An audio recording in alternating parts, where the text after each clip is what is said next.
Good afternoon and welcome to The Big Show brought to you every single day by FanDuel Casino. We bring it to you about 5 o'clock every day, and we try and get everything together. We try and talk about the news of the day, the fact that the combine has gone on, and now we will start to focus on the NFL draft. I thought it would be a good day to kind of look back at Omar Khan as the guy who has made the last three drafts, and whether or not he's as good at his job as some people would love to make it out to be. And I think that's the key here when we talk about Omar Khan.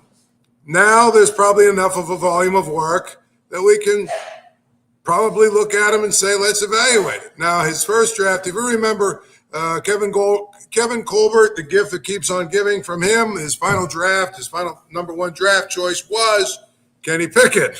And, of course, that didn't work out so well. And I think Kenny is with the Raiders, but I read some things where he might not be with the Raiders very much longer. So it'll be basically his fifth team in 5 years or whatever it's been. Second pick that year in Kevin Colbert's last draft was George Pickens. And I happen to be one of the few people that thought that George Pickens was probably better than people gave him credit for. But obviously he's no longer around. The third pick was DeMarvin Leal. And, well, if there's ever been a guy who just is sort of a guy, it's DeMarvin Leal. Calvin Austin was the fourth pick that year. Connor Hayward. Again, two guys that are still on the team, but Calvin Austin has been far more of a training camp warrior and hero than anything else. And Connor Hayward is sort of a guy now that we figured out is pretty good at running the tush push. Mark Robinson and Chris Olawadukin. Again, I always go back to this. If you think about that draft, in the seventh round, they picked Chris Olawadukin as opposed to Brock Purdy, which, if you think about it, they might have been able to change a whole lot of the course of the last few years. So that was Kevin Colbert's last draft. The thing that stings the most is Kenny Pickett. They could have traded back to the second round, still got him, and then, they would have been able to not have to pay him and all that other good stuff. Maybe they would have gotten another pick out of it, and who knows. But that brings us to Omar Khan and his draft. Now, his first draft, to be honest, it looked like was going to be really good. If you remember, they traded up. They got Broderick Jones. And everybody thought, boy, Broderick Jones, a tackle from Georgia, this guy is going to be an absolute stud. He's going to be a fixture of the Steelers line for the next 10 years. The second pick was Joey Porter Jr., and they got him in the second round, and people said, oh, they get value out of this guy. He's a first-round pick that they got in the second round. Then they got Keeanu Benton, Darnell Washington, Nick Herbig, Corey Trice, and Spencer Anderson. I will say this. Most of the time when we evaluate drafts, we look at the first-round pick. And we say on the first-round pick, well, if the first-round pick hit, then the draft is a pretty good one. But Broderick Jones, to me, is a guy who they really need to figure it out. Like, they need him to figure it out this year. I don't know that people really fully understand that the left side of their line right now needs to be rebuilt almost completely because Isaac Seumalo is a free agent, and Broderick Jones, Omar Khan just said last week at the Combine, they're not sure he's going to be ready to play for the season. Well, that tells me that, they probably need to use another pick on a tackle, and I don't know that that's a good thing. By the same token, if Broderick Jones gets healthy by the season and he is able to build on some of the things he did last year on the left side, maybe they can salvage him and he becomes a better pick for them.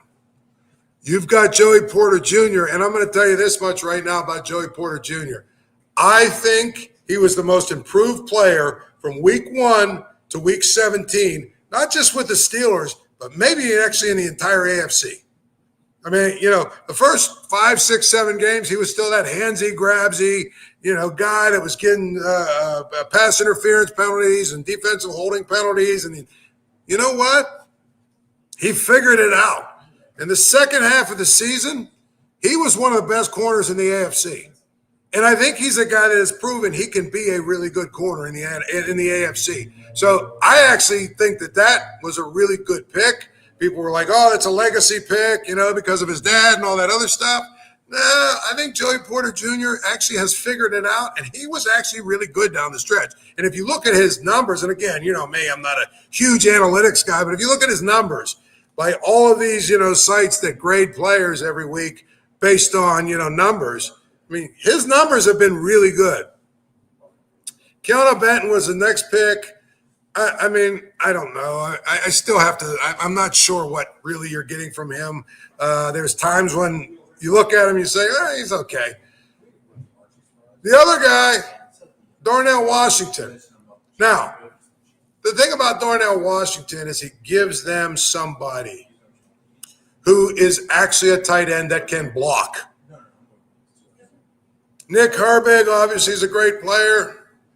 Corey Trice, was a bust, but then we're used to cornerbacks being busts.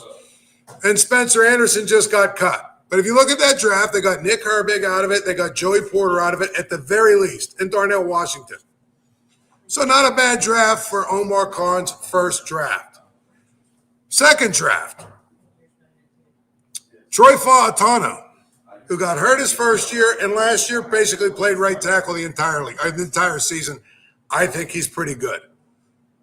I think he has a chance to be really good, actually. So I can't be upset about that pick. Then I look at Zach Frazier, who's going to be their center for the next 5, 6, 8 years. I think that's really good, too. Mason McCormick was a fourth rounder. He's going to be their right guard for the next 8 to 10 years. So you're talking about getting Fautano, Frazier, and McCormick all in the same draft.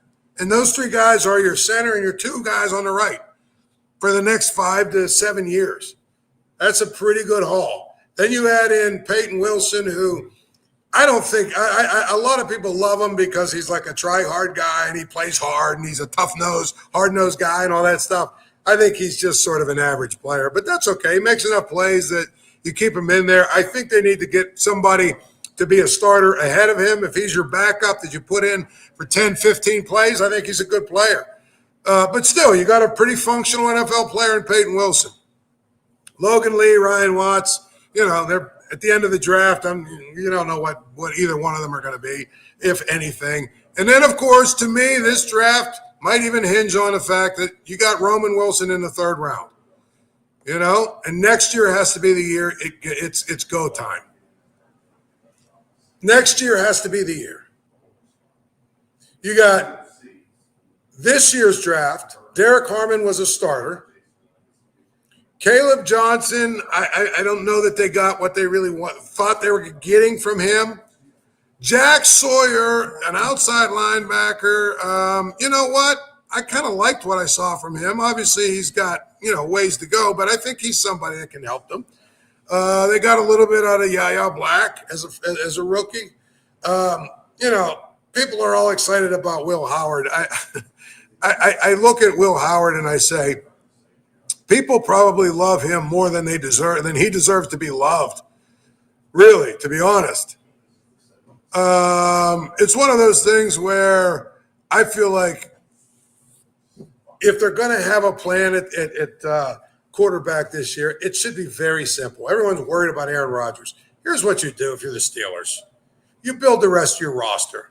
You commit to the fact that we're going to have one stopgap quarterback for one more year this year because the draft, there's nothing in the draft unless they are willing to part with a bunch of picks and move up into the top. And even then, I'm not sure that there's anything in the draft.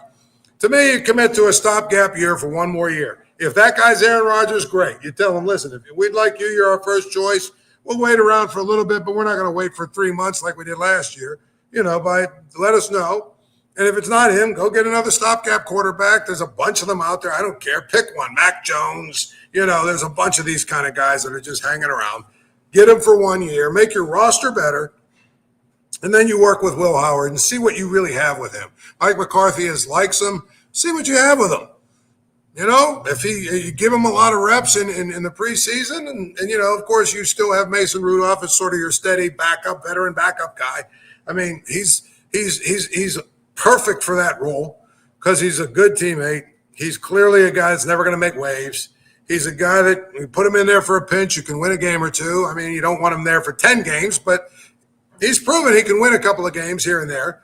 And then you see what you have in Will Howard, and you go from there. Because if Will Howard is, he progresses throughout the season, and, Mike McCarthy sees a lot of progress with him, then, maybe next year you start OTAs with him as your starter, and you go from there, and that solves a lot of problems.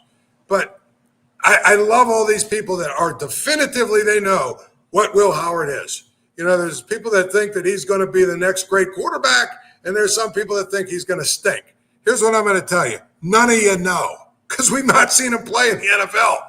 I mean, he's got some basic skills that I think are reasonably good. And, obviously he was a good quarterback at Ohio State.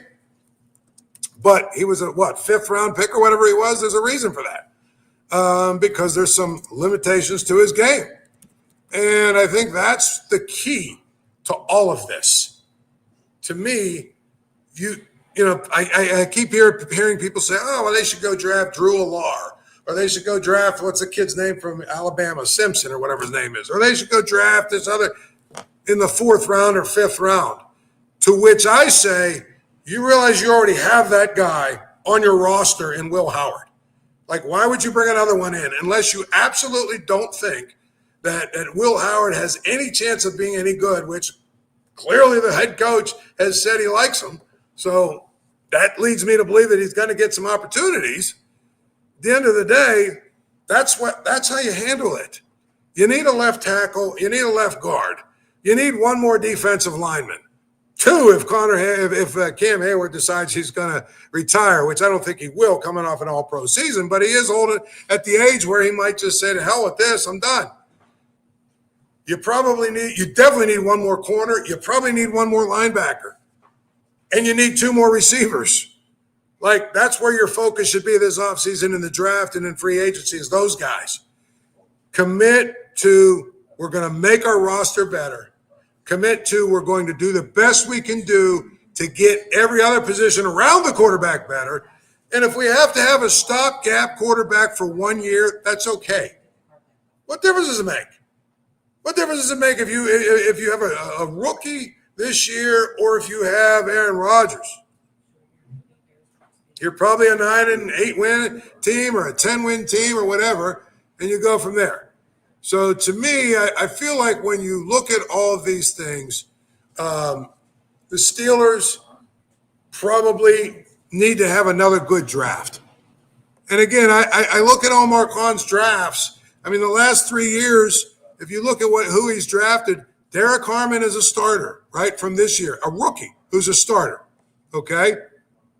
If you look at last year's draft, which was his 2nd draft, Troy Fautanu, the 2024 draft, Troy Fautanu is a starter, so that's 2 he's drafted. Zach Frazier is a starter, that's 3.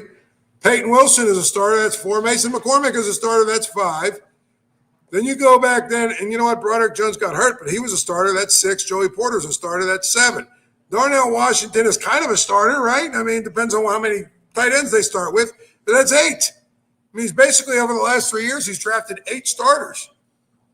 So I feel like sometimes, you have to take a look back to kind of figure out, wow, this guy's done pretty good. Now, again, there's been some misses. There's always going to be some misses. And I think when you look at the quarterback spot, I think it's incomplete because I don't know that how anybody could know what Will Howard really is. I mean, we kind of do, but you really don't, and you really won't, period.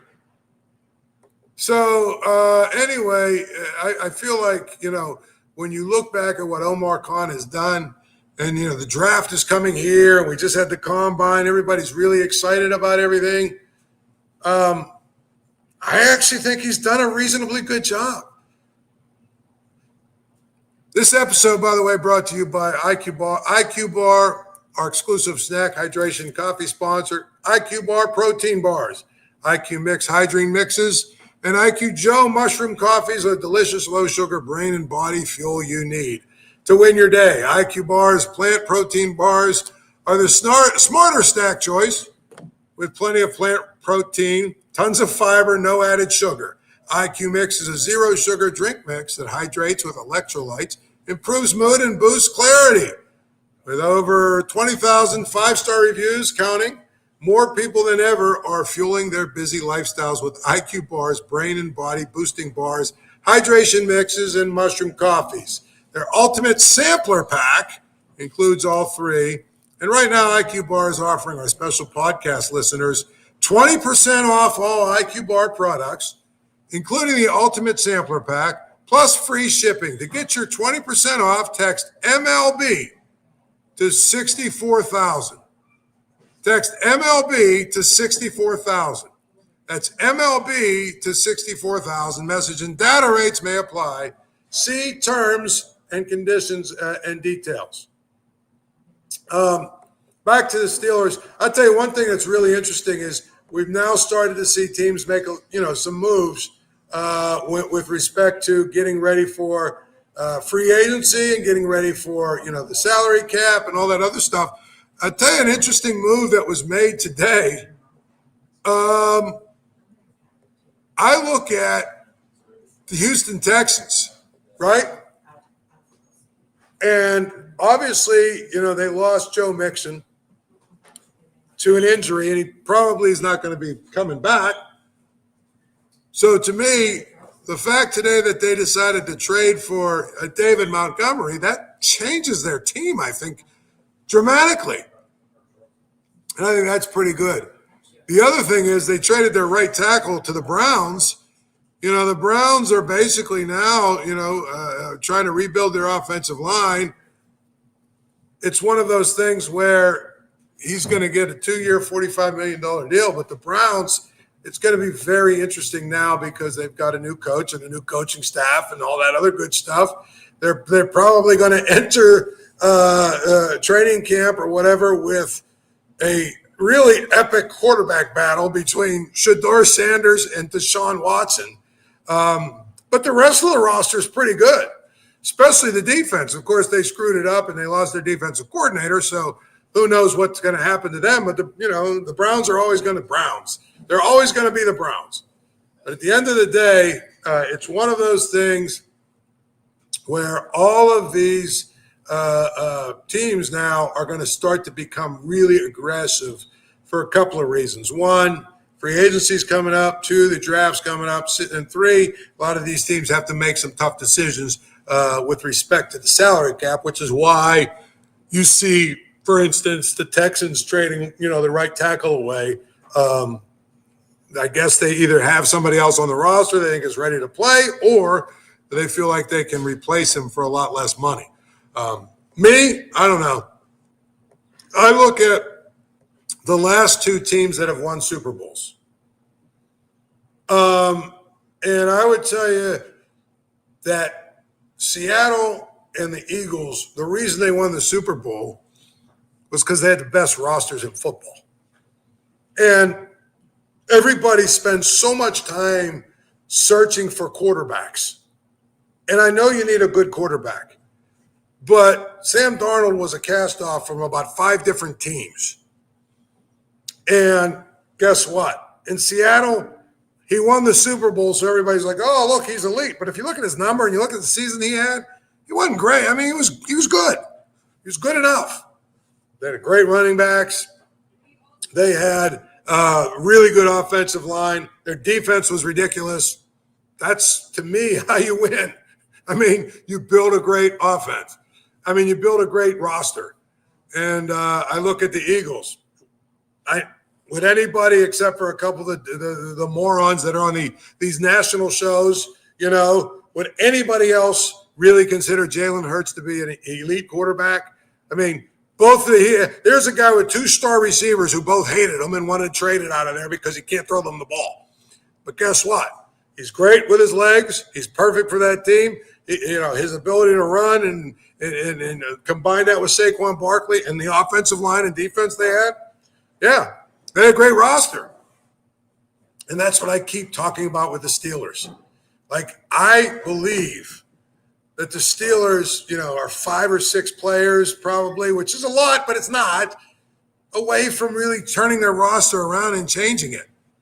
And not having to do this thing where they're going to stretch to try and explain to us why this guy that is a quarterback that they drafted in the 4th round is really he's a diamond in the rough. No, that's not how it works.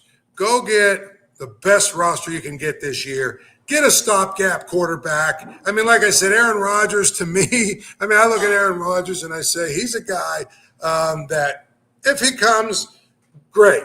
He's a good player still. I don't know that he's great, but he's still good enough. But if he doesn't come, find another scrap heap guy for 1 year.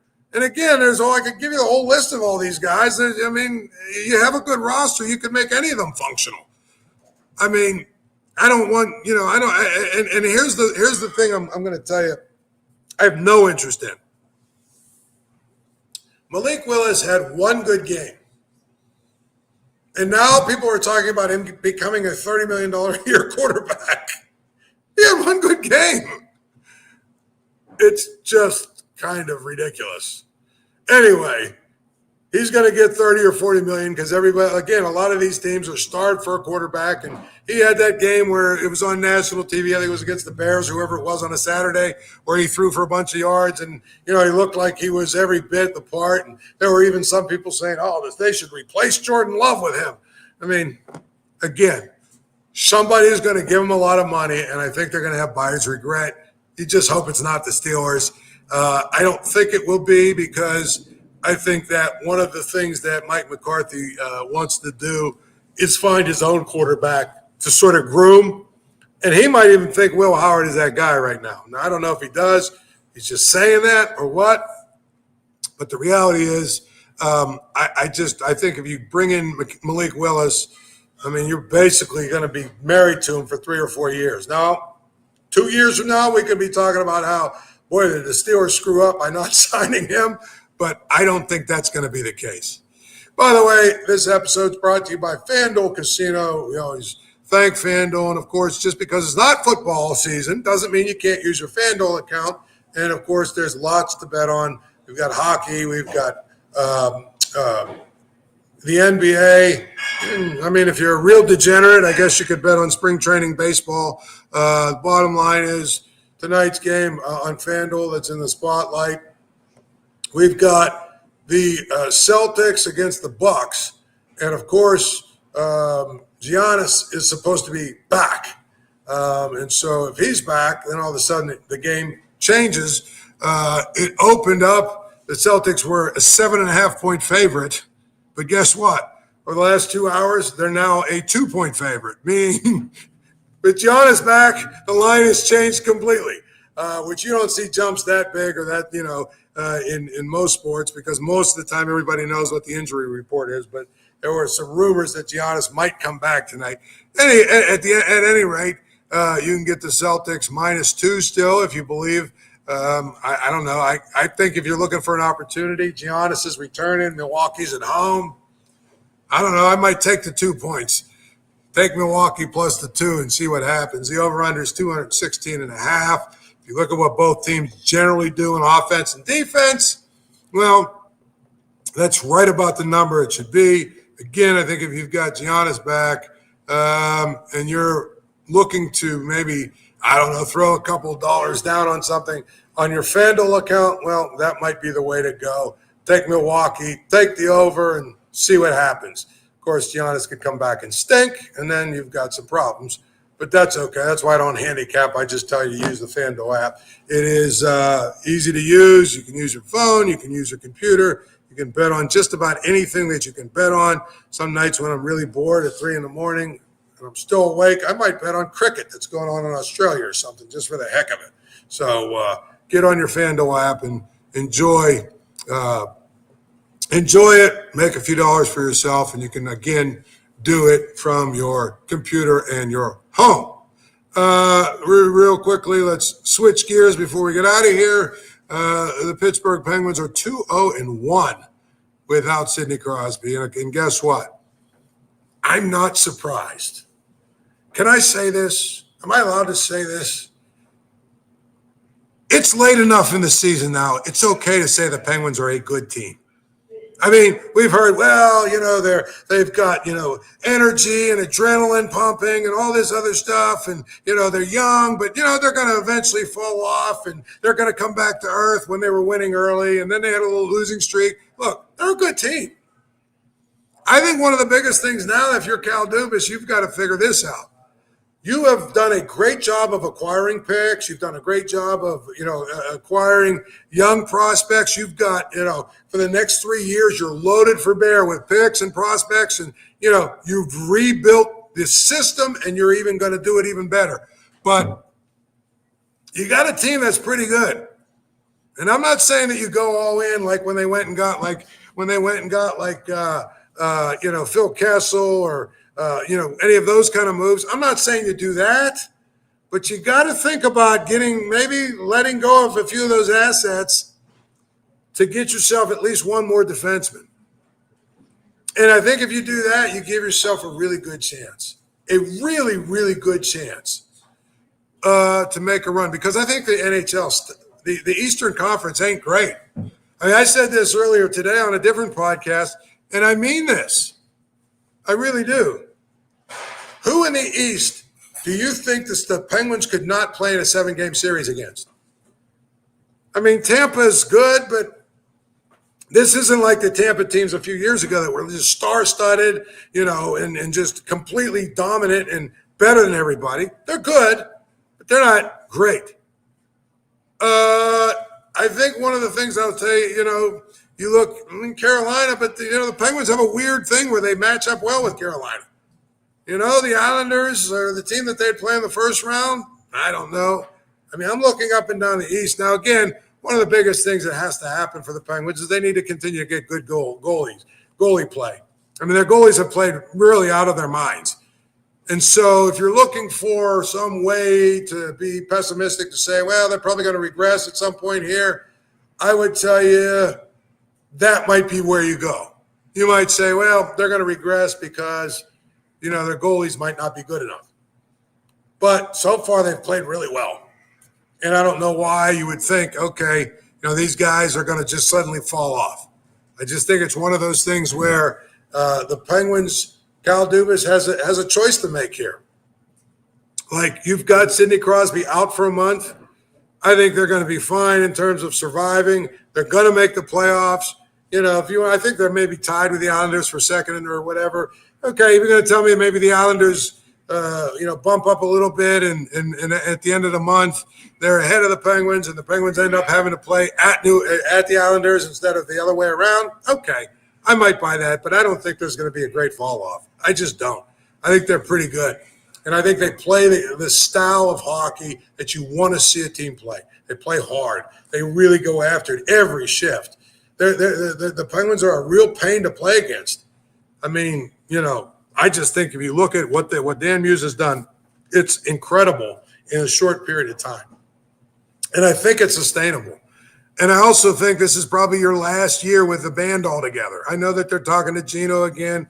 I would hope this offseason they finally offload some of those older guys and just make room for some of these young guys that are ready to play and free up some money to go out, maybe get a couple of younger guys if you need to, and start to really take a run at things next year.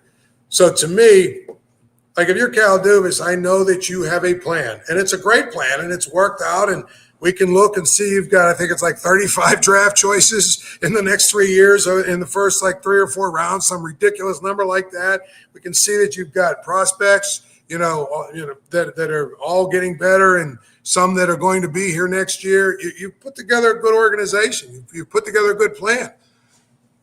But if it takes a few of those assets to make this year's team better in a meaningful way, I really think you have to think about doing that.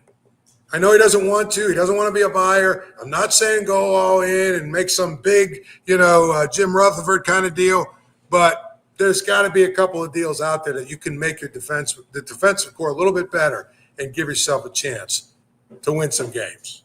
All right, that's it for me. We'll do it again tomorrow. Enjoy your night.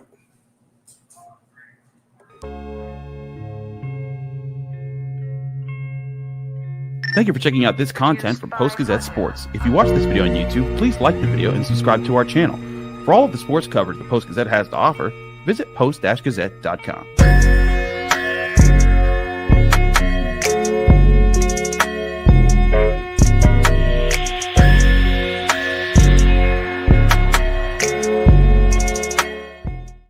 You know what I mean? Some days I think